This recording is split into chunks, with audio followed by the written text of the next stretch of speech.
afternoon, everyone, and welcome to the Value Economics Show, the inaugural Value Economics Show. And we have an absolutely packed show for you all to get things kicked off. I've been waiting a long time for this, and I really just frankly don't want to wait any longer. Let's get on with it. So, it's no secret to anyone that knows me, and if you don't know me, I'll do the favor of exposing myself now, that I was a very mediocre athlete in high school. As Junior Soprano once infamously and hilariously said to his nephew Tony, I never had the makings of a varsity athlete. I tried very hard, did all the right things, positioned myself in the best way possible, but it just didn't work out. It was never my thing, even though I loved to be a part of it while I was in it. But I learned many things during my time as a lackluster varsity athlete. I learned the importance of keeping yourself disciplined, how to effectively navigate conflict, how to work very hard without reward, and many other things. But the most important thing I learned, one that I believe everyone should know, is that you can work as absolutely hard as you possibly can at something and still lose. That's an incredibly useful thing to know, and something I wish everyone knew far earlier than most unfortunately do. However, perhaps the most relevant thing I learned had nothing to do with high school football, track, or weightlifting. Rather, the most relevant thing I learned, the thing that would soon begin to shape the world around me as I departed from my home and began to craft my adult life, was something that ran tangentially with my lackluster high school sports career and would soon later take the world by storm. One of the most celebrated days of any football season, particularly at a very good and well-run program like mine, is the first day of contact practices in the summer. That's when the season really kicks into gear, as most people who have played and love football understand. Football is different and better, by the way, than all other team sports because of the toll it takes on your body holistically. The pains, the aches, the ice baths, the saunas, everything. There's nothing that comes close. But the inaugural practice of celebrating this tradition at my high school, even in comparison with other good programs, is very much unique. For our first day of contact, we would move our practice to midnight under the lights and invite the entire town into our practice as kind of an open forum. It was our best attempt at a modern-day crucible, a gladiator ritual that exposed the players from the posers. It was awesome, to be frank, and something that was a celebrated event across our small Northeast Ohio town. The last midnight first contact practice that I participated in took place remarkably almost 10 years ago. That was fast, on August 6, 2015. However, I remember that date not because I did particularly well in the exhibition, because I didn't. In fact, I don't remember the date because of anything related to high school football, believe it or not. Instead, I remembered that date because I witnessed something far more seismic, something that, little did I know, would change the course of world history a couple of hours before I stepped on the football field. On that night of August 6, 2015, the first Republican presidential primary debate was held in my hometown of Cleveland, Ohio. I was set to vote for the first time next November and tuned in to get a glimpse of what I presume would be an overwhelmingly boring and uneventful night. My parents hardly talked politics in our home. It was, thankfully, very irrelevant to our overall family dynamic. We had a lot more important things to take care of, as most people know who know me and know my family. I knew enough about the lay of the land to get a look into what my first worldview was. My grandparents were Blue Dog Union Democrats who hated Republicans, most notably and reasonably, I might add, because my grandfather had been fired by President Reagan in the early 1980s due to the air traffic controller union strike. My parents had supported and voted for Bill Clinton in the 90s and had subtly supported John McCain and Mitt Romney in their runs against Barack Obama in 2008 and 12, even though they weren't fanatical fans of either person. Wonder there.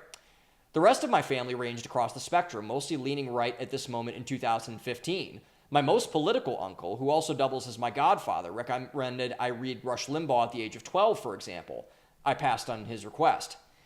All of that said, I went into the debate with a totally open mind. I didn't like anyone in particular and didn't think anyone was going to stand out. I watched more out of obligation, thinking that I was somehow a better rising citizen because I simply watched a bunch of old people speak sternly to one another on public access television. And then Donald Trump happened. For the past month, Trump had been absolutely dominating the headlines after his now famous descent down his trademarked golden escalator. He had been ripping politicians up and down, brutally castigating them as dismal failures. People who should never be allowed to sully our public offices with their mediocrity anymore. He was a disruptor and quickly made the ire of nearly every person in institutional authority and power. Yet going into the debate, his approval rating was higher than every other politician on the stage, most of whom had held some form of successful career in political office before, not making light of Bernie Sanders and Hillary Clinton on the Democratic side. It wasn't that I was drawn to Trump, as were so many, by his policies. Being 17 at the time, I hardly knew what a political policy was, or what it does, for example. The main thing that attracted me to Trump was simple. He was different, in the simplest ways. He was brash and loud. He wasn't a waxed figure that looked like he spray painted his hair gray before making a public appearance, although you can make an effort to say he did gold instead. He talked like one of my mom's brothers, both of whom worked in construction and manufacturing. He was absolutely hilarious, something that took 16 people on that stage completely off guard. In that regard, Trump had stolen my attention, and that of the entire country. As they went through the debate and prepared for it, this was the storyline: Donald Trump running as some kind of a gag figure. Later, people would find out he was far from it. And I kept a tab on Trump throughout the entire campaign as he marched towards the presidency he would later claim the following November. My parents largely brushed him off, as mentioned, as unserious, gravitating more towards the quote-unquote serious candidates, such as Ben Carson, Ted Cruz, and Scott Walker. My grandparents recoiled at everything Trump said, as most seniors did and still do. They didn't like Trump because they didn't like what he represented: a threat to everything they knew. The post-World War II order of America, comprised of neoconservatism, neoliberalism, and statism, that defined the 20th century and everything in the 21st century in America, up to the point of Donald Trump coming on the scene. But as I continued to watch Trump, as his jokes and off-the-wall behavior became enmeshed into his personality, I started to look deeper into the rising phenomenon of Trump's MAGA movement. What was the guy with the bleached blonde hair and orange skin actually saying? Why was this popular? Moreover, why was someone like Trump, a thrice-married New York City real estate mogul and reality television star, able to resonate with people such as my construction and manufacturing worker uncles in Rust Belt, Ohio? I thought that was an interesting question, but yet nobody asked. However, many of those answers were found, unsurprisingly, in small nuggets in that August 6th debate. Trump's most famous answer, where then Fox News moderator Megyn Kelly hammered him with, was his comments calling the View panelist Rosie O'Donnell a fat and slovenly dog. Thinking she would catch Trump as a misogynist, Trump instead did the unthinkable. He leaned into it. Of course he said those things about her. Rosie O'Donnell should be made fun of, because Rosie O'Donnell is an absurd and gross person, with an infuriating sense of self-importance for being nothing more than a celebrity. This used to be commonplace in America. It made total sense to me, and apparently to half the country. Trump continued to make total sense to me and half the country as he continued. As the beginnings of woke culture were beginning to show their faces across society, Trump addressed it before anyone else did. Quote, "I think the big problem this country has is being politically correct, and I don't frankly have time for total political correctness. And to be honest with you, this country doesn't have time either." Boy, was he absolutely right on that, and took home extra brownie points because of the cowardice of the other candidates failing to say as such. Additionally, when taking a jab at New Jersey Governor Chris Christie, another failed politician most famous for his closure of a bridge and morbid obesity, more so than Rosie O'Donnell, Trump pointed out the national debt, something that every politician on stage, with the exception of Rand Paul, was absolutely appalled and petrified to do, and was in favor of, due to their hawkish nature of foreign conflicts and deficit spending after the '08 financial crisis that had gutted America's middle class.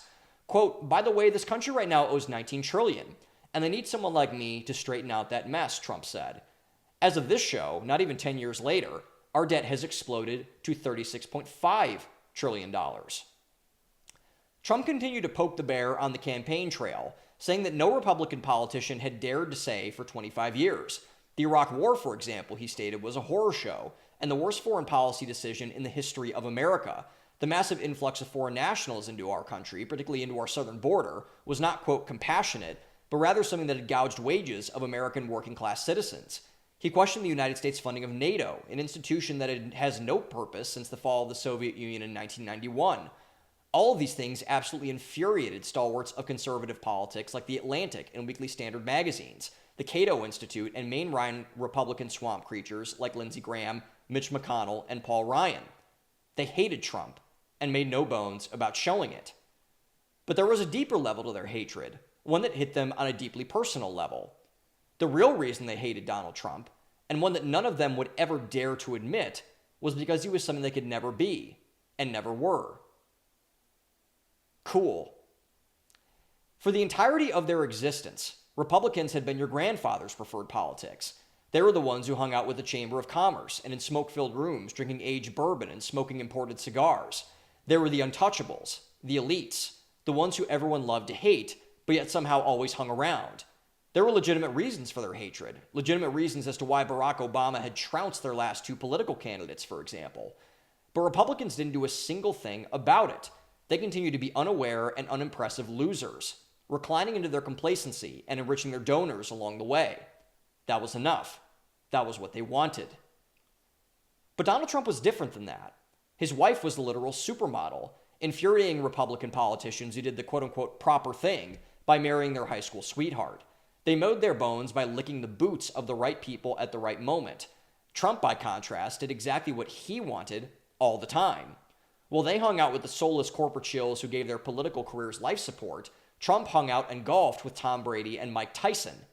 They resented Trump deeply for all of these things, much like the academic decathlete deeply resented their star quarterback in high school. And as we all can remember, that runs very deep indeed. It was this deeper resentment, disguised as political resentment, that fueled the blitzkrieg of Trump's reputation before, during, and after his presidency. They did everything they could to destroy him at every turn, in a testimony that needs no further revisitation. The slander, the lies, the BS, the nonsense, the gaslighting, all of it, nonstop for 5 years, over and over and over again. But the biggest victory that the anti-Trump movement, from both the left and the right, mind you, happened in the aftermath of January 6, 2021. Trump was so castigated, so vilified by every person who had an incentive for him to be so, that they knew they couldn't waste this opportunity. And they didn't. They deplatformed Trump off of social media, his most powerful tool that revolutionized political campaigning. They threw some of his most valuable allies, such as Steve Bannon, Peter Navarro, and Roger Stone, in prison. They raided his home at Mar-a-Lago, with our country's state police, the FBI, justifying it by claiming that Trump was hiding live nuclear codes next to his wife's panties. Following the raid, more lawfare was unleashed by district courts in Georgia, New York, and D.C. There was a real chance that Donald Trump could go to federal prison, never seeing the light of day again as a free man. Never before had Trump been lower, a rumored political comeback, now thought to be impossible. But yet Donald Trump is once again the President of the United States. In the greatest year-and-a-half sequence in American political history, the magic of the 2016 campaign came back. Trump decimated primary components without even touching the debate stage, ranging from conservative squishes like Ron DeSantis and Tim Scott to neoconservative clingers and grifters like Nikki Haley and former running mate Mike Pence.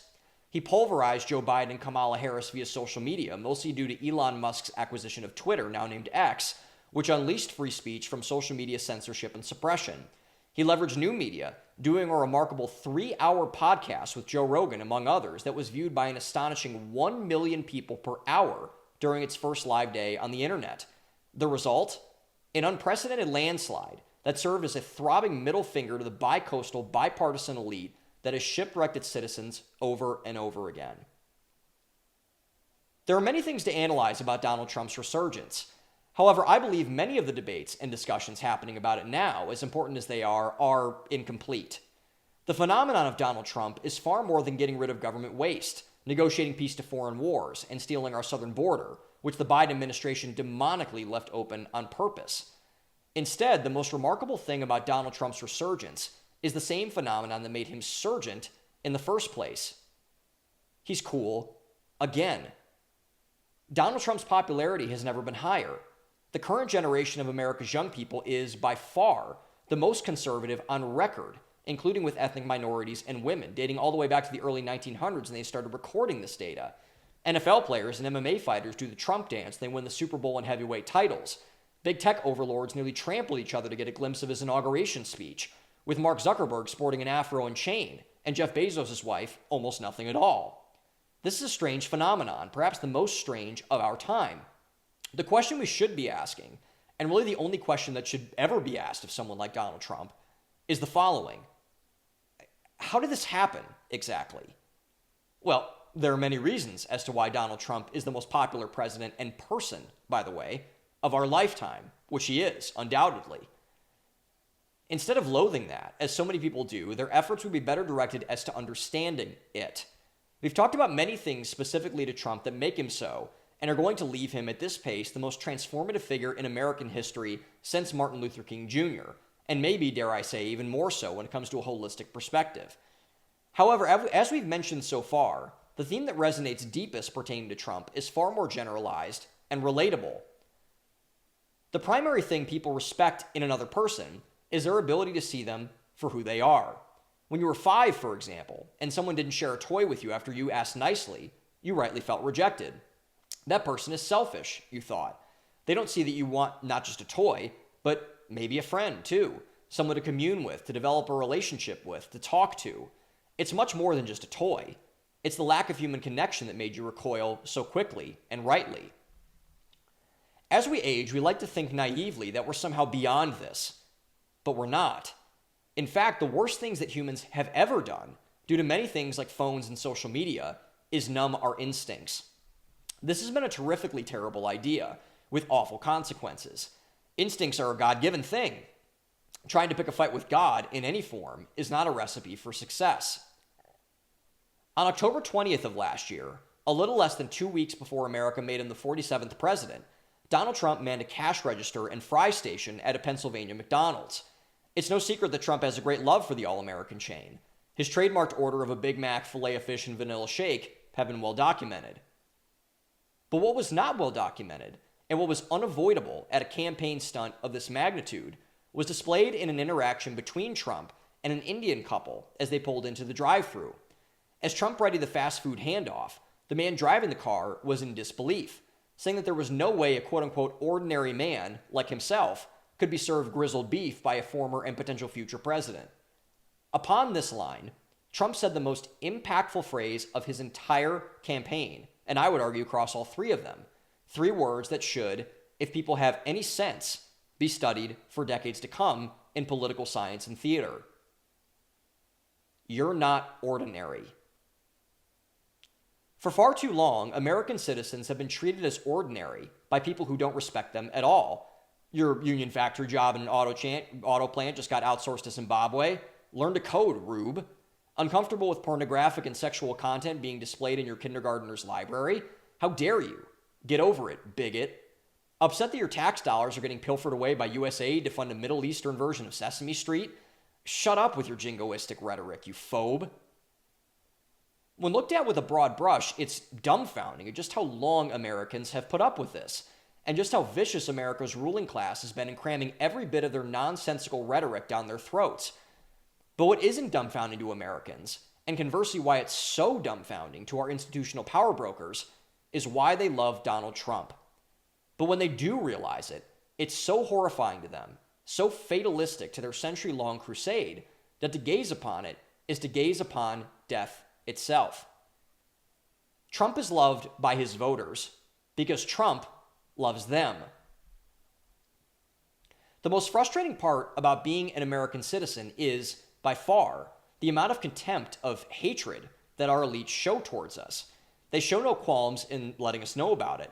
When you want to see what's important to any person, follow their attention, their votes, and their wallets. Our ruling class, particularly in our politics, has failed on all 3 of these tests for a very, very long time. And now, they're no longer able to get away with it. For example, Bill Clinton offloaded America's middle-class jobs to foreign nations, gutting their wages, sending their communities into poverty, and opening the floodgates to crime and drugs. George W. Bush fed the youngest generation of Americans into a wood chipper and blew out our budget by spending $8 trillion on pointless and stupid overseas conflict, which led to the 2008 financial crisis in part. Barack Obama lectured them about their inherent privilege, importing hatred into our political system by taking the lid off of identity politics and wokeness. Oh, and he bombed a lot of people too. That all stopped when Donald Trump entered the fray. Trump came with his own problems, as all people in these positions tend to do so.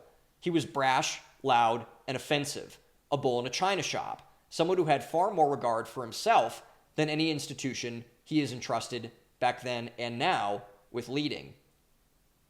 But the one thing you cannot say about Donald Trump, as someone who has been in circles with his supporters for years now, is that he doesn't love the people who love him. The commonality with Trump, whether it's a political opponent, a journalist, or an everyday citizen, is that if they like him, he tends to like them back. When the majority of the country turned against him, as it did during his dark age period. Trump was combative, gloomy, and vengeful. When the majority of the country turns towards him, he was energetic, focused, and fun. The truly transformative thing about Donald Trump is, at the end of the day, nothing that he has done. Instead, it is a posture of what he plans to do and how he acts in his day-to-day life. Americans have not had a president that truly cares about them to this extent in 100 years.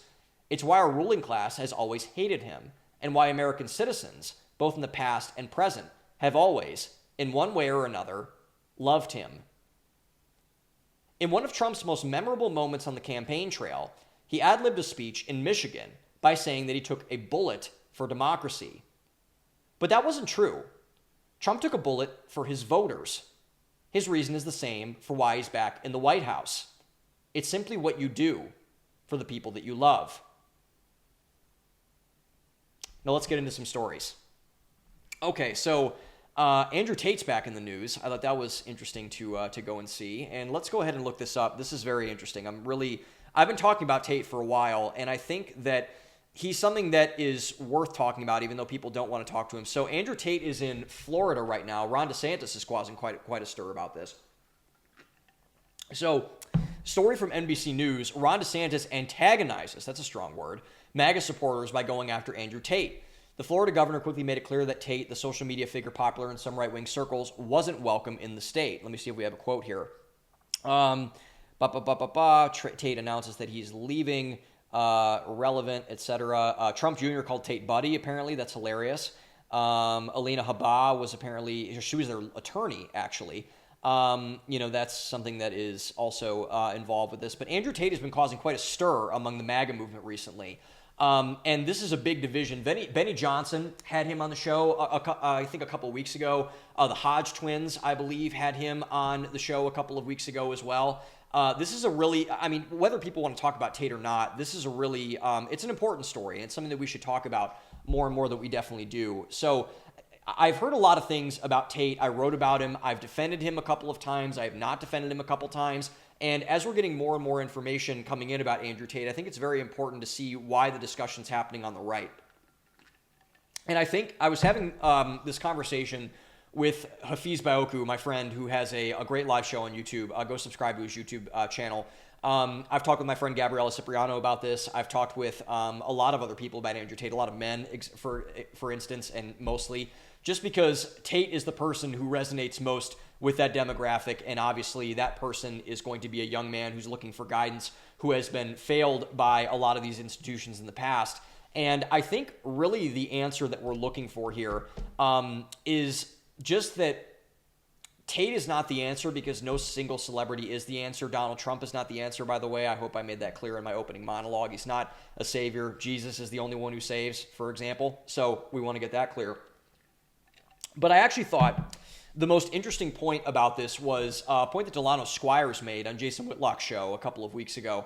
And I think this is the central divide in the American right about Andrew Tate. So there is a pro-Andrew Tate American right. There's an anti-Andrew Tate side of the conservative movement.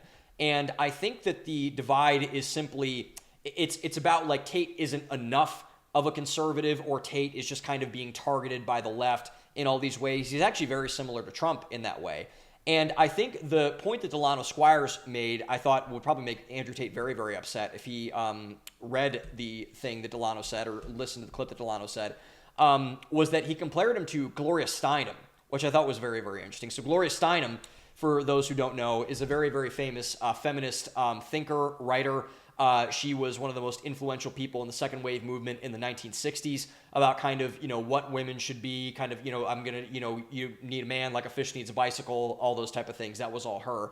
And so I thought Delano's point was interesting, because what he said was that that's essentially the same thing that Andrew Tate is right now. And Gloria Steinem was one of the deadliest people to ever touch American conservative politics, American traditional values, because she decoupled marriage from obligation. She decoupled men and women. She kind of created this adversarial component to feminist politics by integrating sexuality inside of it, and which is essentially what Tate is doing. Andrew Tate is saying that marriage is a scam, have multiple wives, multiple children. Elon Musk has said this too, which is also why Elon Musk is causing quite a stir, which I agree that he's right.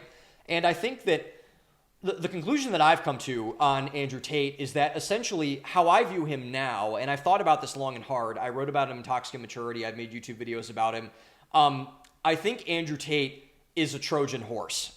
And here's what I mean by that. So the Trojan horse, for all of those who don't know, and shame on you for not knowing at this point, because it's such a widely used analogy, the Trojan horse is an allegory, I should say, to the Iliad, which is the ancient old epic poem by Homer about telling the story of the Trojan War. So basically, the Greeks invade this island nation of Troy, which is very famous for being the patron city of Apollo. So they're very skilled at archery. Apollo was an archer in the Greek mythology. And they have this very big wall around their city that no one has been able to breach. There's been a lot of people that have tried to conquer the city. There have been a lot of people that have tried to pillage the city. They're a very wealthy nation. They're a very wealthy country. The Greeks at this time that were led by Agamemnon were conquering everybody inside of that part of the Mediterranean Sea. And he wanted Troy very, very badly. So he went and drove the biggest armada ever assembled in modern Greece to go and conquer the city.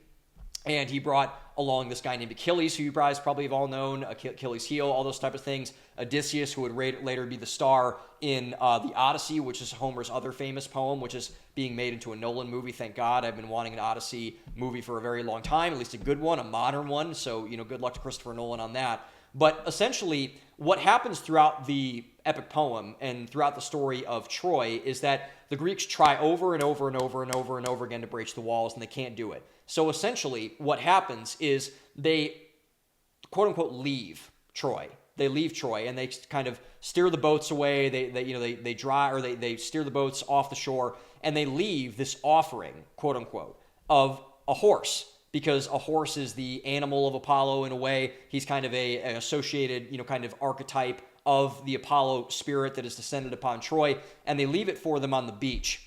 And the Trojan army and the military, this is after, Achilles has killed Prince Hector by this point. This is after, all of things are kind of getting settled right back in the kingdom of Troy.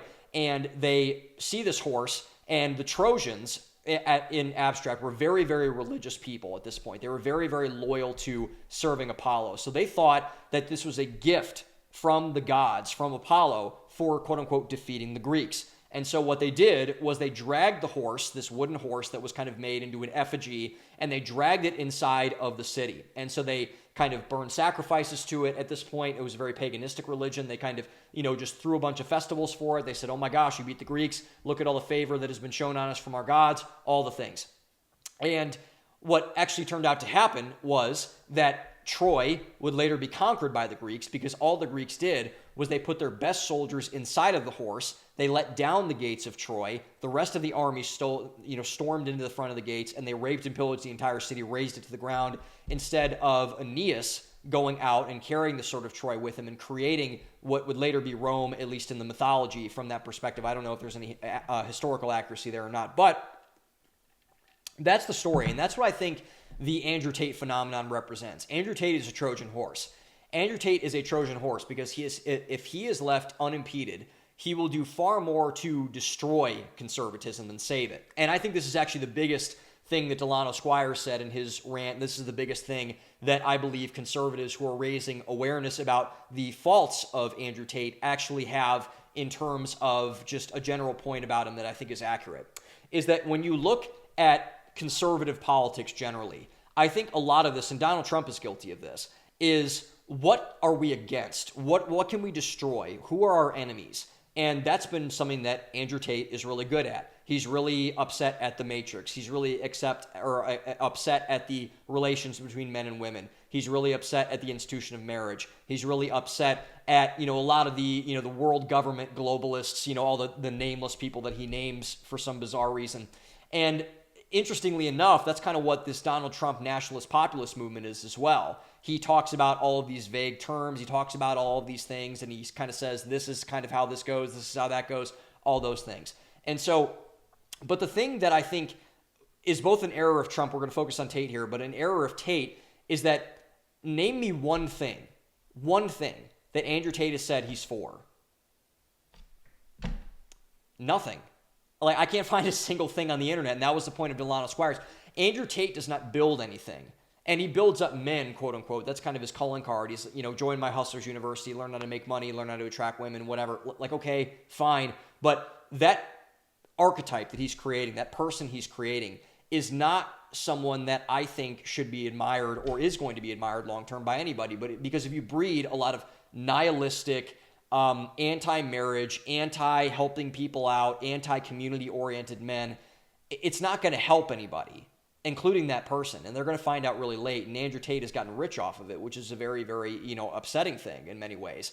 And I think that is the reason and the trouble that conservative politics generally is going in. And I don't know if Tate is really a conservative. I think he's kind of maybe leveraging the MAGA agenda to kind of just give him a shield because of his legal troubles, which is exactly what, Ron DeSantis has said about him. Like, Tate is, I think, very, justifiably accused of being a pimp. He's run an OnlyFans agency. He's got multiple leaked videos out now about him very explicitly abusing women, all those type of things. And obviously everyone's innocent until proven guilty. But there's a lot of, smoke to that fire, at least at this point. And I'm not trying to throw, stones at anybody, but, Andrew Tate's given us a lot of ammunition. So therefore, I think it's probably justifiable that we throw some stones at least somewhat in his way because he has not done himself any favors in that department. So that's where the Gloria Steinem analogy. Gloria Steinem didn't build anything in feminism.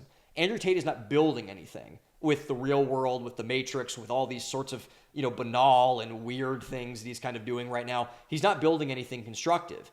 Instead, he's just ripping down, destroying, this person's to blame for this person's to blame for this, whatever. And he's just not doing anything that's going to help anybody long-term, particularly men long-term. These are not solutions that men should be gravitating to, but they're coming in the form of a guy with a big snake tattoo on his arm and a bunch of fancy cars and a bunch of hot women around him. And he does have kids, apparently, and, sunglasses and all these sorts of things. And so the bottom line is this.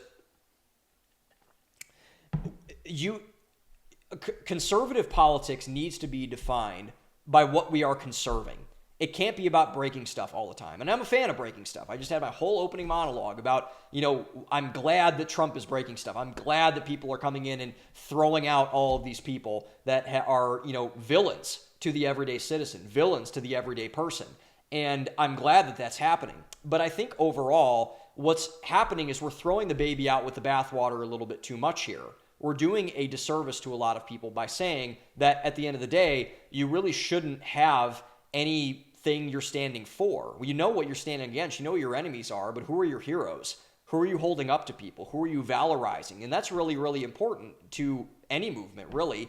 But I think that is the thing about Andrew Tate that a lot of people mistake, is that he's a Trojan horse that could ultimately destroy this whole thing that we're trying to build here with this kind of countercultural narrative. And what we're trying to build here at Value Economics, by the way. But this countercultural narrative, it's not enough just to be countercultural. You have to be cultural. You have to be for something. You have to create an ecosystem of things in order to build things properly and to get your message out to the right people who actually need it. And so that is the pushback to the Andrew Tate phenomenon, and also really why we shouldn't listen to celebrities in general. And I think that, Andrew Tate is nothing more than just kind of an influencer. Like, he's kind of like, I'm trying to think what the female equivalent of Andrew Tate would be. I'm not even sure at this point. I just know no female celebrities at this point. Like Alex Cooper, maybe. Actually, Alex Cooper is probably a pretty good example. So Tate is probably the female Alex Cooper in that way. And they probably hate each other. And there's a reason why they probably hate each other. But, is there really a difference between Andrew Tate and Alex Cooper? I don't think so. They preach the same message, just like the Gloria Steinem thing. They preach the same message, even though Alex Cooper is married, but she tells all of her followers to not be married and to, have sex with a bunch of men and, be unchained and be free and, go wild and all these sorts of things. And it's destructive, obviously. It's wrong, obviously. It's immoral, obviously. And, we just need to stop listening to these people. And so I wanted to focus in on this now. This was interesting too. I remember the Super Bowl is probably the best example of this, because the Super Bowl has the most expensive ad real estate anywhere in the world. I think it was something crazy like, $10 million or more for, 30 seconds of airtime. That might actually be really low. I'd have to look up that figure. Actually, let me look that up. How much was a 30-second ad in the Super Bowl this year? So $5.5 million, or actually a 30-second Super Bowl ad or ad spot in 2025 cost around $7 million, which some reports suggesting some ads sold for as much as $8 million. So that's a big number. Jeez. And so, okay. So, but really, I think America's kind of done with celebrities at this point. Really, no one seems to care. And even like you got the Dunkin' commercial, so you got all the famous Boston people. You got Brady and Ben Affleck, and I think Matt Damon was in there. Like the whole cast of Good Will Hunting is just like in these commercials now. And then you have like, and even like when LeBron made Space Jam 2, I didn't see Space Jam 2. I have too much reverence. I was raised on the first Space Jam. I have too much reverence for the first one. But, really no one seemed to care about Space Jam 2 either. And I heard that it was just kind of one big infomercial, like, Amazon was in it for some reason, and they had all these different, like, brands that he just kind of plugged in there, and obviously, like, LeBron is the biggest walking billboard of maybe the last 25 years, except for probably Donald Trump in that way. Like, LeBron has done such a good job in meshing himself with all of these brands and getting paid back-end royalties on all these things that, I mean, if you want to make a movie, I'd like you to make just a cool movie about basketball like Michael Jordan did, but, to each their own, I would say. And I think, like, you saw this on the campaign trail, too. Like, Kamala Harris brought out all the celebrities. She brought out Beyonce. She brought out Chris Rock. She brought out Oprah. She brought out Meryl Streep. She brought out all these people. And no one gave a shit about that either. Like, Jennifer Lopez was, like, crying on stage at one point.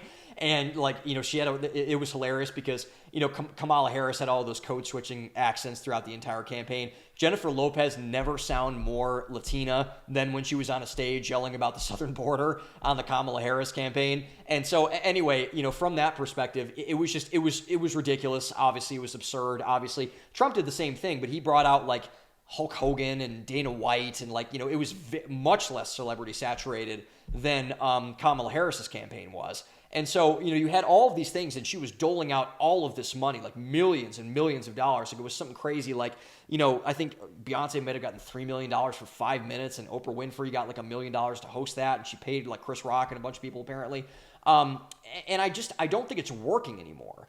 I think celebrity more broadly is kind of dying in the traditional sense. Like, even when you look at the films that you see, like, the Oscars was just this last weekend, and it's like, who's in these movies? I have no idea. Like Mikey Madsen, who was like a porn star in, in Nora, which apparently won like 50 more Oscars than The Godfather. So, like, she's in that movie. I have no idea who this woman is. And she was apparently in Once Upon a Time in Hollywood, which is a great movie. I think actually 2019, when looking at it, was probably the last great year for movies I think that I ever saw. That was Joker. That was Once Upon a Time in Hollywood. That was a bunch of great movies back in that day. But, it just really isn't working anymore. Like, there's all these, movies with nobodies in them, and there's all these people that are kind of doing all this, like, raunchy and attention-grabby stuff, and every commercial's got, like, 50 different celebrities in it and stuff, and so it's just like, is this stuff even working anymore? Like, does this stuff even, like, do anything for anybody? And the answer is I don't think so, because I think what's happening is really interesting. We're kind of almost crowding out celebrities in a way, and I think really what that means is that we're becoming our own celebrities, because it's been so institutionalized, this concept of celebrity, quote unquote. It's been, you're in Hollywood, you're in New York, you're on TV, you're in sports. But that's like everything else. All the institutions in our country are breaking down slowly but surely, and new ones are being made up. And so it's so institutionalized, it's so fabricated, and it's so implanted in terms of just kind of people are now installed about this. Jason Whitlock has made this point too about, like, Stephen A. Smith on ESPN is kind of just a meme at this point. Like, he doesn't really say much substantive about anything. Like, he's now currently beefing with LeBron James because of doing his actual job, which I think is hysterical. And so, like, these people that are just Cat Williams says this, these planted people, these installed people, these people that are wearing dresses and, doing all these things and slapping Chris Rock, who I like actually, at the Oscars, and doing all these stunts. And it's like, what is this for? Like who are these people? Like, really, it just doesn't mean anything anymore. No one cares. I mean, it really is just, it's sad in one degree, because I do think that, again, like I just said, celebrities matter. I think heroes matter. I think, like, a lot of things in our culture, all of these things do matter to some degree. And it's a good and a bad thing on one hand, because on that hand, it feeds narcissism, obviously, because celebrity is now getting democratized. I actually wrote a book a lot about this. It's coming out soon. I'll let you guys know on the show that's coming up in about a month. But it feeds our narcissism. It feeds, a lot of various just bad human nature things about the human condition. It makes us think we're more important than we are, which is never a good thing. It makes us kind of make gods out of ourselves, which is kind of the core problem in our culture, I think. And so, but on the other hand, also, it gives rise to new voices and opportunity to overlooked people. So, like, for example, like Brett Cooper at the Daily Wire, or any podcaster, for example. No podcaster really had institutional help, and now we have all these, Tim Dillon has this great bit about, celebrity podcasters, like Will Arnett, like, has a podcast, and like Jack Shepard, who's a lesser celebrity than someone like Will Arnett, I would say, to a degree, although I don't really know much about Dak Shepard, but he's kind of like the Hollywood institutionalized and installed, implanted Joe Rogan, and he kind of has a lot of people that come on and talk to him about this stuff. But like, Joe bootstrapped everything, Chris Will bootstrapped everything, Stephen Bartlett, he bootstrapped everything, Alex Cooper, to give her some credit, she bootstrapped everything, which is... It leads to why I think a lot of people are kind of just burned out with all the celebrity stuff, why we're kind of looking to more like citizen journalism. It's kind of like the mainstream media in that way, where people are looking towards citizen celebrities. And I think that's kind of an interesting concept because now, like, look at this show. I'm trying to be a celebrity in some way. I think what I have to say is valuable, and maybe, the market will reject it. We'll see. But I think something is going on here. And I think people are burning out of celebrity. And I think... there's a lot of reasons why this is happening, and I think this is, you'll begin to realize what I have afterwards from this. And I think, this leads me to the next thing I wanted to discuss with all of you guys tonight. I think what is really interesting about this,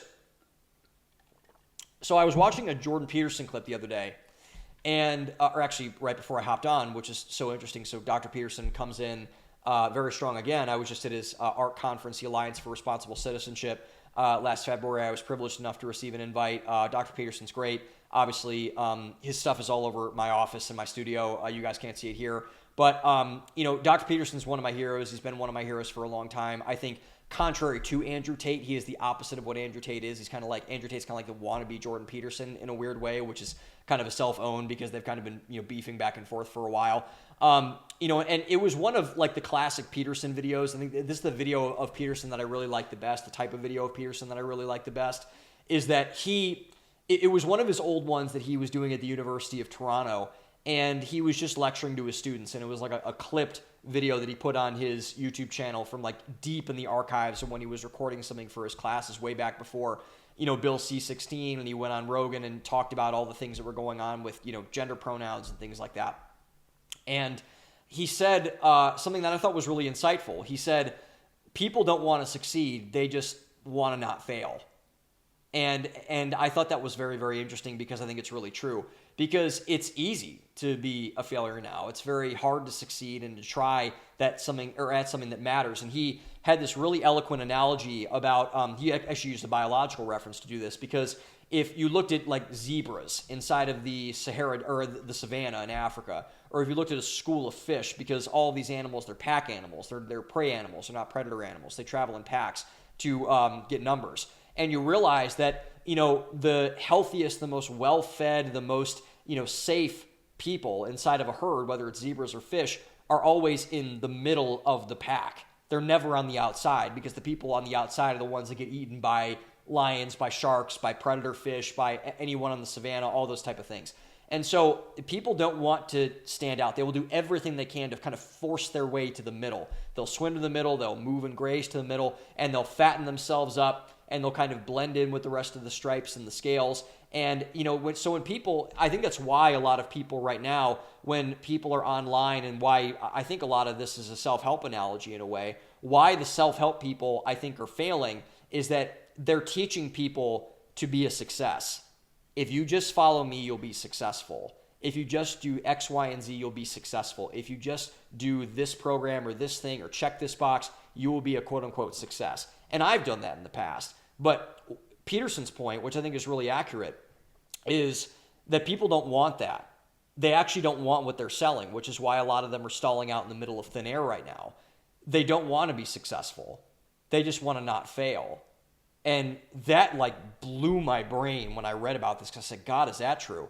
And, it's easy to be a failure now than it's ever been. It's very hard to be a successful, because back even you take on the savannah in Africa, for example. It's like, if you don't, work hard to kind of, make yourself invincible and work yourself to the center of the pack, you are going to get picked off by a predator animal. It's just going to happen. But, and, you know, in the past, in human times, if you didn't succeed, at least in terms of basic physiology, you didn't gather food, you couldn't start a fire, you couldn't provide economically, you couldn't find a job, you couldn't find a vocation that you were drawn to. You know, all of those things really mattered back in the day, because that was your family's ability to eat. That was your family's ability to, you know, create a sense of importance for yourself and a sense of importance for other people. And that's really important to get right. But really now, with all the convenience we have with supermarkets and high-speed internet and dating apps and all those things, it's easier now to be mediocre than to be successful at anything. And it's really, really hard to succeed and try at something that matters. It's harder, I think, in that way than it's ever been. And we've oftentimes heard the opposite, that everyone, like I said, everyone wants to succeed. Oh, a rising tide lifts all boats. Everything is this, everything's that. But it's time to question that assertion, I think. And I just don't think it's true. And it's not true because failure is a lot more comfortable for people, because it doesn't require change. It doesn't require growth. It doesn't require you challenging yourself and pushing forward on things that really matter to you. It just doesn't.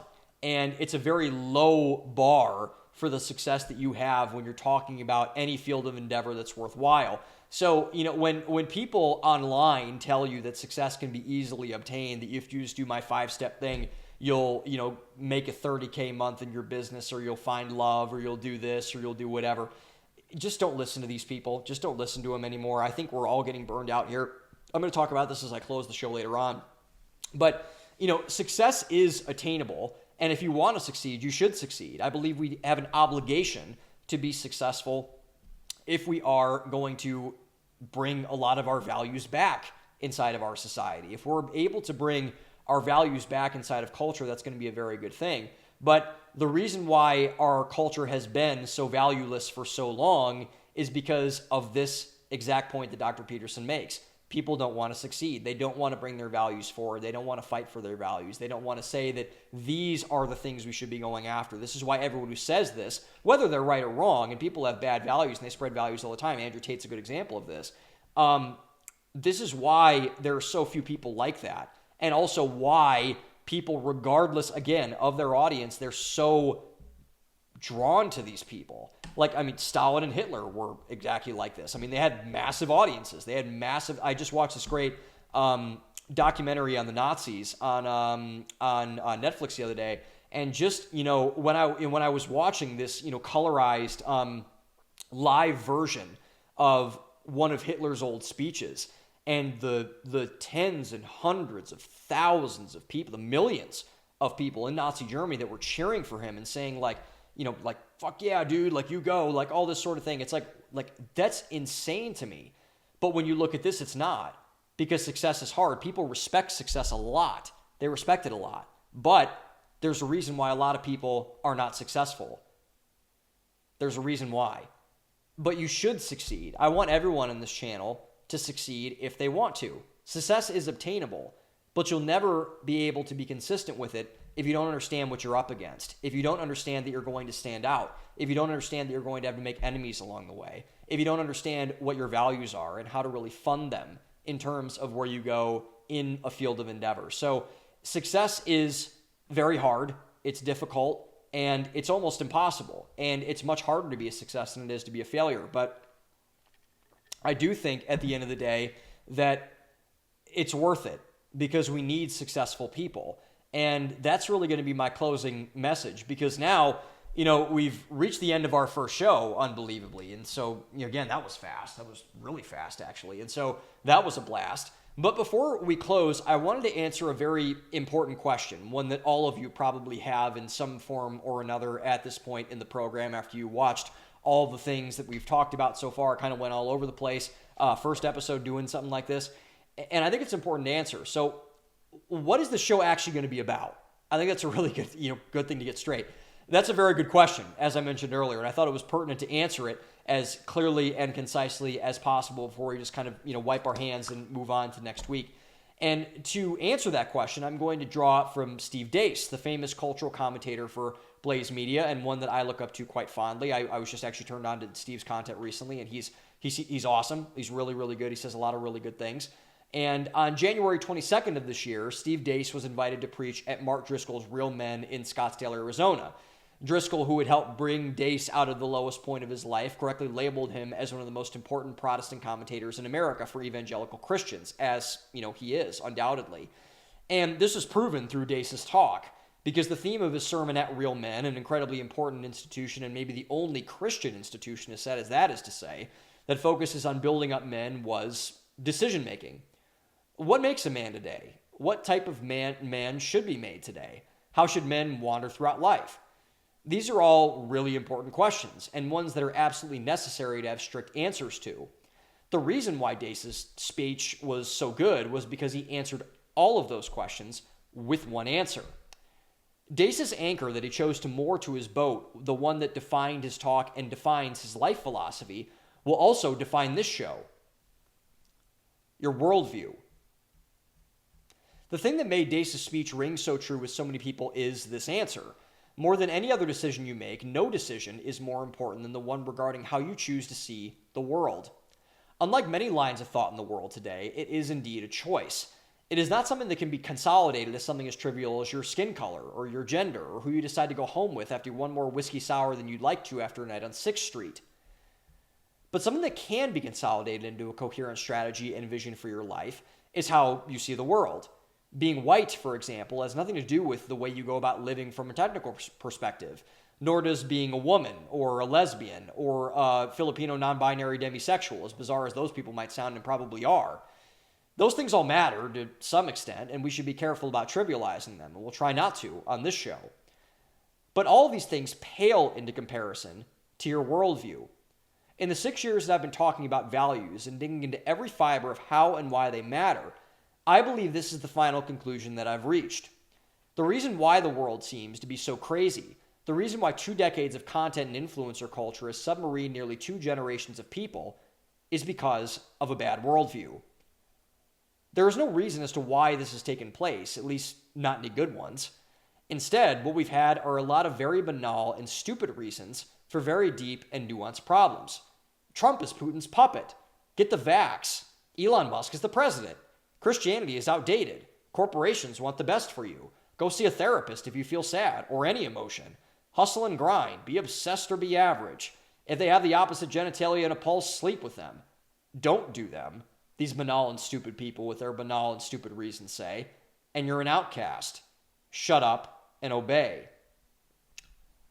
I take issue with this worldview, as does the value economics movement, and as do, I would both assume and hope, a lot of you do as well. And I should also note, I'm not saying that any of those statements and so many more are inherently wrong, even though I certainly have grounded opinions on them, and I would encourage you to do so as well. What I am saying is that this posture towards these statements, this incoherent, lazy, and sloppy nonsense that we've both been fed and allowed to be fed to us, has failed us. I've stated the statistics too many times. Their collective depression has weighed me down for far too long, if I'm being honest. But the neat and skinny, what we must remember as we progress forward together is that all of these people, to a person, have had their credibility shattered. They must never be listened to again. Fool us once and you screw 2 generations, potentially for life. Fool us twice and we deserve it. So that is what this show is going to be dedicated to, providing you with a different worldview, an alternative to the slew of disjointed, failed, and lifeless ones that are thankfully sputtering out and dying on the side of the road. There is a need for a revitalization of the way people approach the biggest issues of our time, a new veneer into which to look through to actually get what we need to live a better life. The goal of this show is to provide that alternative and to fill that gap. I learned a lot of things in college, most of which were pointless and stupid. However, the smartest thing a professor ever said to me in college, ironically from a very non-smart person and professor, was to learn to question things. And boy, should we ever. There are many questions that we need to ask, many landmines we need to unearth to create this new worldview, this value-driven worldview. They've taken out too many promising people already. It would not only be a shame but a sin to let these failed tactics remain unimpeded. That worldview is broken. A new one must be fostered. At the Value Economics Show, and within the Value Economics movement, we are going to do everything in our power to create it. Thank you for watching, and I hope you come back. Please like, comment, subscribe down below. Own the day, open your mind, and see you next week.